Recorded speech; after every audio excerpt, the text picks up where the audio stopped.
Hello and welcome to vlog number 4. The amount of times I practiced that opening, it's astronomical. But this week I'm going to be breaking down my top 5 first impressions about New York City from the point of view of Vancouver, having lived in New York for 4 days now.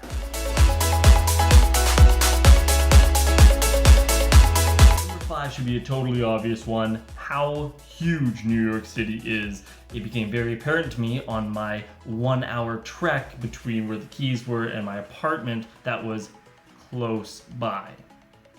But everything in New York City is huge. The buildings are huge, the slices of pizza are huge, the personalities are huge, the transit system is vast and expansive. And to put into context how huge the city is, we can talk about population density. Because in Vancouver, where it can still seem a little bit claustrophobic at times, for every 1 mile by 1 mile square in Vancouver, there's 5,249 people that live in each 1 mile by 1 mile square. Now when you compare that to New York City, for every 1 mile by 1 mile square, you have 26,403 people living there. Wow.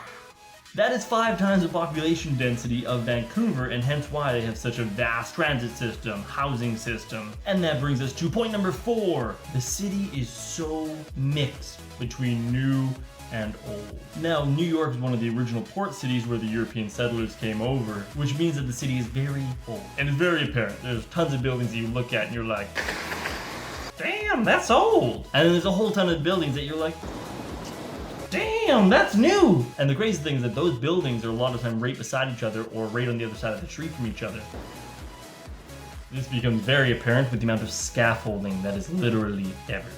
Scaffolding here, scaffolding there, because it's in a constant state of renovation or revitalization or building. And it does truly feel that this city, it loves its background. It doesn't want to tear down the old buildings to make way for new ones. It would much rather renovate what was already there. And I can respect that. Now, with the old, there does come a few issues in the modern world, which brings me to point number 3. There's garbage on the side of the road all the time.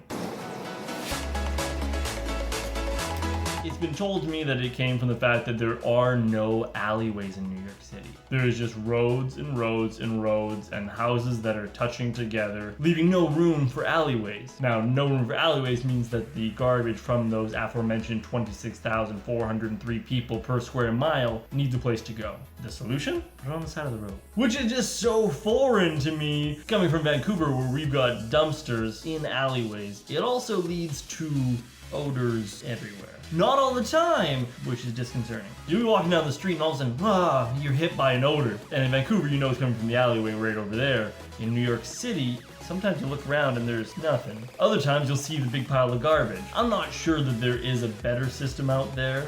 The first thing I thought when I saw it though was a lot of specific amount of time to put your garbage out. Let's say like 5 o'clock until 7 o'clock and the trucks go by during that time and you can't put out garbage earlier than 4 o'clock or something like that to keep the streets cleaner longer. But hey, I don't know this city, so I'm not gonna pass judgment yet. But maybe the system that is in place can be attributed to impression number 2. This city is aggressively laid back, which may seem like a contradiction, but it's not. This city is so involved with doing its own thing that it really doesn't care what you're doing as long as it does not interfere with what they're doing. A great example of this is crosswalks. People walk across the road regardless of if the little green man says you can walk or the hand says you can stop.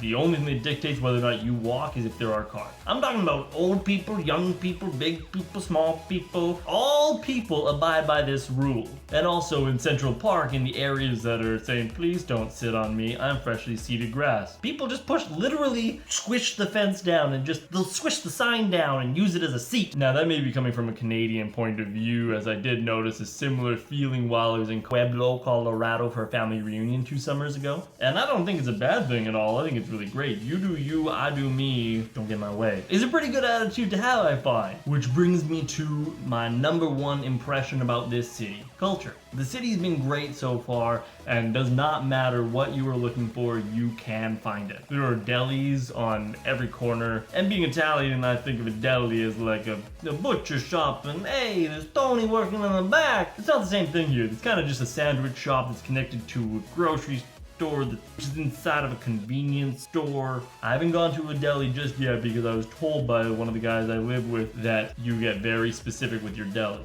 You pick one, you become a regular at that deli, and I haven't been able to make that commitment 4 days in just yet, so give me a break! But there's definitely a way of living in New York City. Everything is separated into different regions or different areas, all with their own unique identities and cultures within them. But that concludes my 4th vlog with my top 5 list of first impressions of New York City. Number 5, how huge the city is. Number 4, the crazy combination between new and old renovations, revitalizations. Number 3, there's garbage everywhere, and that is strange to me. Number 2, this city is aggressively laid back. Number 1, how amazing the culture is. I hope you enjoyed the video. Make sure to throw a thumbs up on the video and subscribe to keep in touch. I'm thinking I'm going to be posting these every Monday and every Friday, so tune in on those days to get filled in on what I am doing. Bye.